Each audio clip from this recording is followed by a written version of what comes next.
Hi, you have been added as a supervisor to the faculty classes in Blackboard for those within your department. So I wanted to record this short little tutorial to show you what you're going to see when you log in.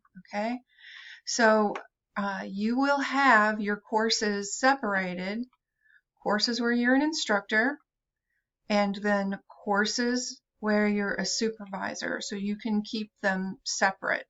You'll notice that I also have my courses separated by term, and you have control over that too. If you look in your My Courses module, you see the little gear. When you click that, it takes you over to a place where you have control of how you see these courses actually listed. So step number one is to check this box to group by term. And then every semester as a new one starts, you can just come through here and uncheck the old terms that you don't want to see in your list anymore. I typically keep my most recent previous term still active, but I can collapse it on the other side.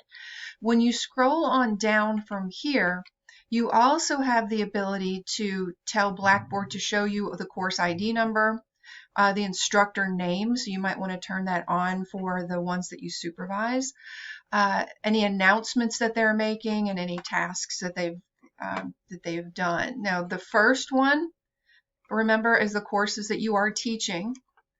You have a whole nother group underneath here for courses where you are a supervisor. So once again, you can turn them on and off here.